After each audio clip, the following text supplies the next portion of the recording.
All right, welcome. I thought I'd make a quick little video about how I like to use Inkarnate to build the maps that I use in my D&D campaign. You can catch my D&D campaign on this YouTube channel. If you're interested in how I made maps, here's how I'm going to do it. Now, the reason I thought I'd make this tutorial is there's some good Inkarnate tutorials on just how to use the different tools, but I wanted to show you how to use the tools to make something that kind of looks cool instead of just saying, well, grab a stamp and plop it down. I want to kind of show you how I actually grab the stamps and plop them down so they look kind of cool. Now, this map that I've got here is for one of the important key cities in my world, the biggest city in my world, called Eirshor. So this is one of the most ambitious maps that I've created yet. And my goal here today is to, instead of just trying to build the whole map all at once, I tried that once and failed. I built this kind of river delta before and deleted it, just not liking it. And so you can see here I'm trying to put in, again, a little bit more of the river delta. But my goal when I retackled this project was I was going to build up little pieces of the map one at a time, get comfortable with that before moving on to the rest. And so I don't need to get these details with the river exactly right here. I'm trying to build the river. There's going to be a couple of waterfalls in my river. And so that I thought there might be some pools. So that's sort of what I'm building here. But I'm keeping in mind that this might change as I start putting details down. And this is one of the reasons why I restarted and deleted this before anyways. Now, I have, as you can see, I've already built some of my wharf down in the south there. I had built that part, and my goal today is to build a keep. And that's going to be the Crimson Keep, the main keep of Eirshor, and it's going to be up on these cliffs. So the first thing I'm going to do is I'm going to try and build roughly some cliffs in, again, just like my river, this is mostly just guide points, guidelines to get me an idea of where I'm going to put things in my city. They'll probably change later. Now I'm going to start working on the keep. Now it's called the Crimson Keep, so I'm going to be working with red pieces here. And one thing I'm going to do is, this is sort of a skill I've used, is yes, you can use the pre-built pieces that are in there, but if you just use the normal stamps as is without sort of arranging them in a meaningful way, your map's going to look like every other Inkarnate map out there, which honestly is not bad because Inkarnate maps can look absolutely beautiful. But one little simple trick you can do is you can layer buildings sort of right next to each other or close to one another, sometimes overlapping just a little bit with one another, and that will cause you to make those 2 or 3 stamps look like one bigger stamp, and that's a trick I use quite a bit. Now you see what I'm doing right now is just trying to make sure that my stamp size is the right size. And so I went down to the other buildings that I had down there before, and I wanted to check what size they were. The buildings I had before, I usually was putting on the scale of about a 37 or a 42. I don't know why I picked those two numbers. I just happened to randomly get on them. But 37 I decided to pick for some of my smaller buildings.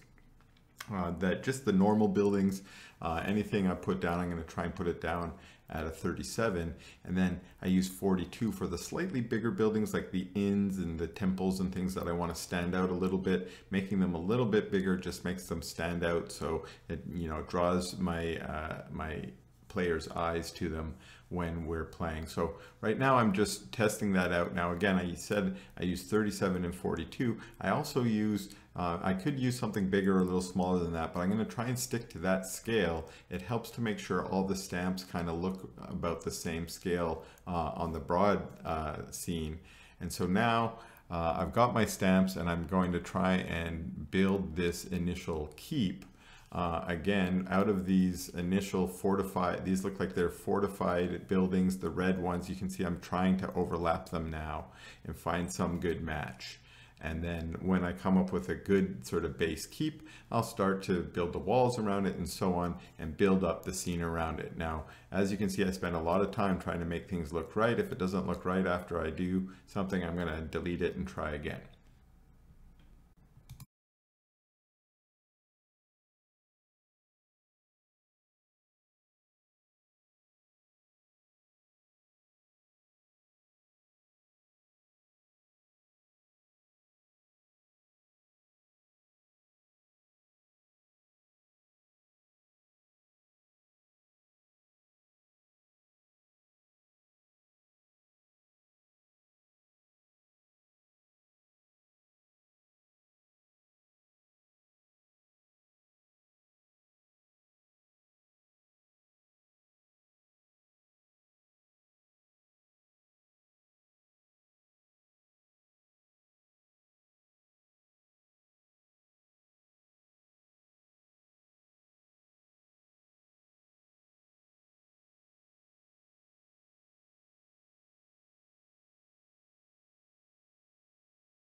So the last couple things I'm going to do while I'm building my keep here, it's almost done, and hopefully you can see that. I might make a few final changes.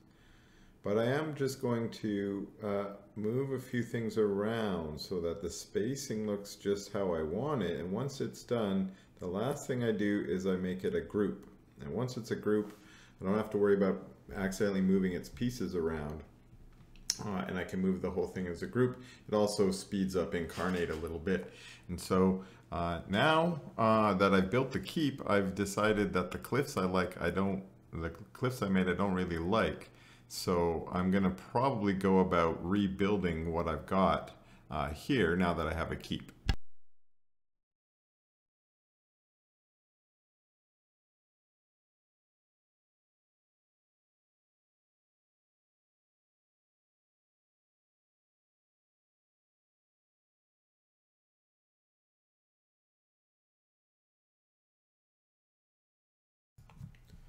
I'm going to add another tributary or two here using the subtract tool. And you can see I haven't spent too much time nitpicking this yet, but I am going to spend a little bit of time here. When you use the subtract tool, it sometimes makes these little pointy bits here, and I don't really like them. I don't think they look kind of natural in the finished product. So you can see I kind of go around where I see there's these little artifacts in the visual that I don't like.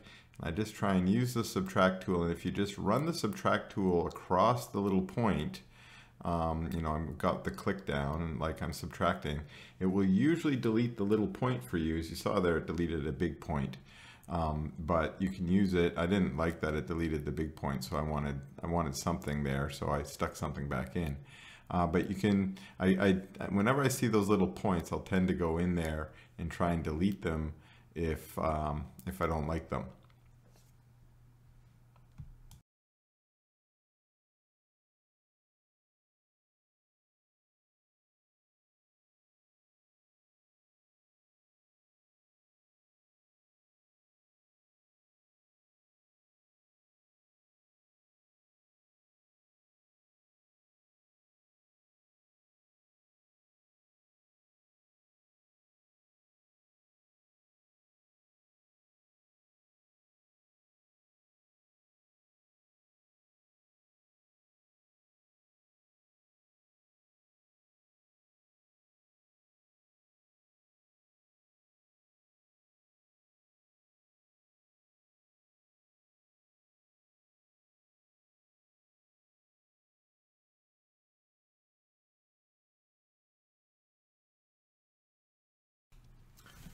Okay, so now I've decided that I don't like building the cliffs just one piece at a time, so I'm going to use some of the built-in composite pieces.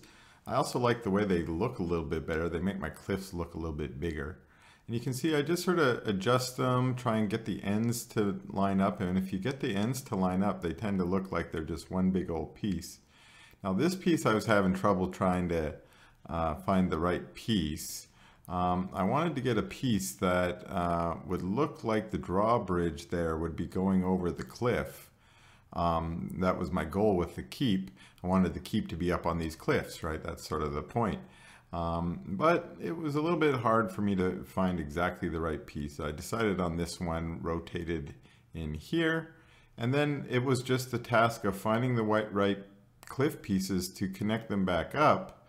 And I did that with the smaller pieces. So you can see I've sort of went and grabbed the smaller pieces instead of the big composite ones and try and find some pieces that would connect up. And then this last little piece was a hard, so I just got one little one and overlapped it to make it look like it was one big cliff.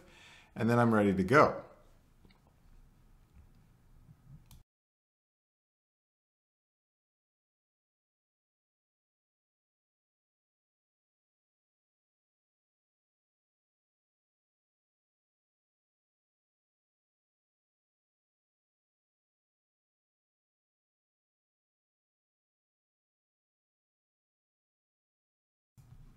So the next idea I had was to use these little natural stone walkways to have some places where the people who live in Eirshor can climb up these cliffs. I didn't want these cliffs to be a barrier to the people in the city, more to be natural defenses. So I wanted to put these on, and I came up with these, these placements here. I thought I was getting pretty good. The problem I didn't like about them is they don't look right. So I decided to go mess with the hue or saturation. What I decided on was the brightness. By turning the brightness all the way up, I was able to make the stone stairwells look kind of like white marble stairs, and they stand out better against the cliff face, making it easier for my players to see, where the natural.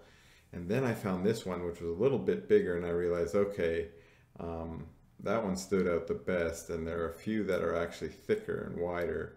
And once I found them, and with the brightness turned all the way up, now I have some natural walkways up the cliff that I can use in my city.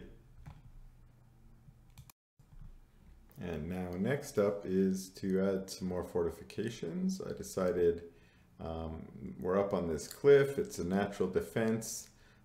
The kingdom of Edan is on this side of the walls, and they regularly try and, pursue some skirmishes or little warfare. So there's probably a lot of defenses up on these cliffs to protect against Edanian forces when they would invade.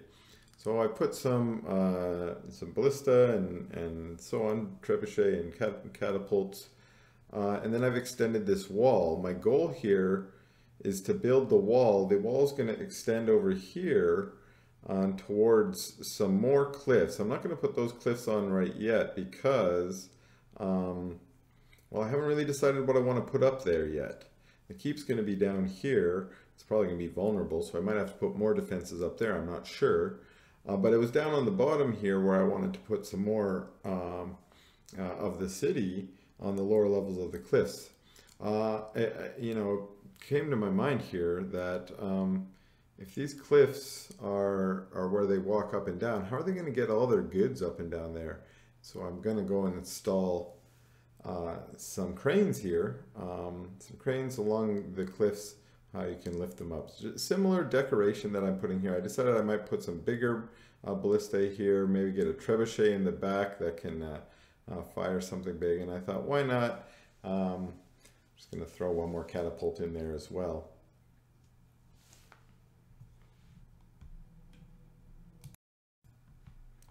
Next up, I wanted to start building my waterfall, and again, this great tile set, the watercolored tile set, has some great stamps, even waterfalls here. And the same thing I'm doing here is what I'm doing with the cliffs. I'm just trying to get some waterfall stamps that line up maybe with the terrain I've already placed. I thought it would be cool to have like a little bit of rock in between the waterfalls here. So, waterfalls on the left, waterfall on the right.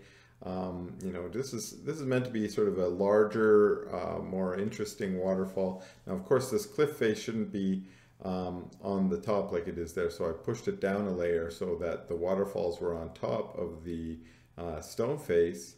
And then I built in, well, let's see, I'm just going to put on the rest of some cliffs here on the right hand side, and now we can see that's where the water came from. And now I can go get the subtraction tool, and I've got it on still the bumpy, but I think I'm going to change it to the round brush here in a second, just to make it a little bit easier to be fine-tuning these. But you can see here, now that I've placed the cliffs and the waterfalls, it's easier for me to draw that river that I was trying to draw earlier, that I was very unhappy with. I've drawn it twice that I was unhappy with it, and now I've drawn it, and here I'm going to place a statue of Rolantha, the Titan of rivers. That way, whenever any of my Eirshor residents visit the river, they'll see a statue of Rolantha. See, these are the little details I'd like to put in. As I'm building the map, it gave me that idea. In my notes, I don't have a statue of Rolantha in there. Now I do. So now my goal is, this also helps me do some ideas in world building. And now I'm just going to extend out this wall. This wall is going to be the sort of, again, this is the main defense on the left-hand side, which is technically the northern side of this city. Defending against the kingdom to the north, which sometimes is a friend and sometimes a foe. And this city is technically a free city-state. And so while it has enemies to the north, it also has potential enemies to the south. And so I will probably end up building this wall out on the left-hand side as well, but that I'll leave that for another video. Today's video was only to really just build this keep, as well as build out any of the sort of surrounding area. It looks like the cliffs were important to me here, the waterfall and the river, and then this final wall. And you can see this is pretty straightforward Inkarnate. If you've built some stuff on Inkarnate before, you may have built a wall like this by just using the wall feature to extend it. And I'm just going to keep doing that. I like a lot of symmetry in my world. And so you can see I'm trying to make my wall look symmetrical, but too symmetrical sometimes doesn't look really natural. So I've decided, I'm going to extend it out a bit here, in a little bit here. My goal here was to try and get the wall down towards that lighthouse I had built before. I don't think I completely finish it off here, but the goal was to sort of get it down in that region so that it looked like, there you go. I put some more towers on there. It looks like this would be a reasonable defense. Okay. And so now it's a good idea to remember to save your projects, of course. Always save your projects. I had made all those changes without saving yet, and that's probably an important thing to do. Now I'm going to switch to, I think I'm going to just clean up these tributaries a little bit. I didn't like how they were kind of a little bit narrower, and so I wanted to widen them a bit. And then, well, all that extra landmass at the bottom there was just left because I didn't really know how I wanted the final land masses to look. And of course, at the end of a delta, there's usually these little tiny islands. So here I am trying to just build up what I think would look like good islands. Again, still fine tuning the tributaries a little bit. I decided that whole island needs to go. And then I decided, okay, maybe this little, just cut off the side a little bit, make it widen up that end point. And now it looks like we've got sort of more natural. Now, I might not be 100% finished with that, but I always come back to the details and try and fix them up a little bit more later if I don't like them. Now, I think the next thing I want to do is build in the bridges, and this is actually a real cool feature of the watercolor tile set and map, is when you put down these bridges, they fill in the inside with the foreground color, so that you can color them in with different things. So you see I have cobblestone down there, and now I'm just using the subtraction and addition tool to try and make sure that we have the bridges line up properly with the banks of the river.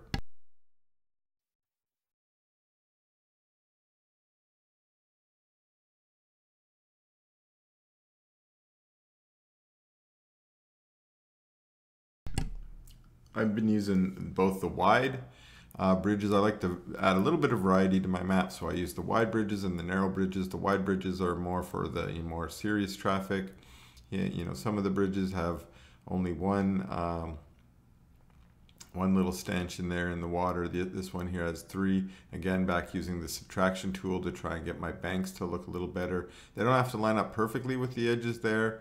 But the better they line up, the better the map actually ends up looking. So I like to just shave those off a little bit there.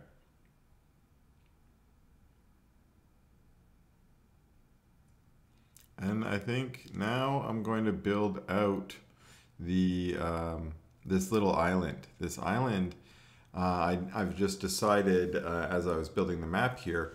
In my notes I have a bunch of different things I want to put down on this map, but I don't really know where they belong yet. And one of these places is called Lianli's Row. Lianli is the god of indulgence in my world, and so on Lianli's Row, it's a famous part of Eirshor where there's a lot of taverns, brothels, casinos and such. Basically the place you go to have a fun time, to indulge in a fun time, not necessarily the highbrow area, but I wanted it to be kind of a colorful neighborhood. So you can see I'm using different color inns is what I'm using, right? I'm plopping down inns at the moment. And I'm trying to alter their the different building stamp I'm using and the color of the stamp to make them, you know, just sort of look like a variety of different places. I think I might go back a little bit later and adjust the hue of some of them. So you notice I've got red, yellow, blue, which is good, but by adjusting the hue, we can maybe make a green one and or a purple one and so on to just add a little bit more variety to the world there. I plopped down a couple of clusters of buildings. Clusters of buildings are a nice addition in our Inkarnate as well, which allow you to put down more than one building at a time. And you notice some natural looking kind of roads emerged there.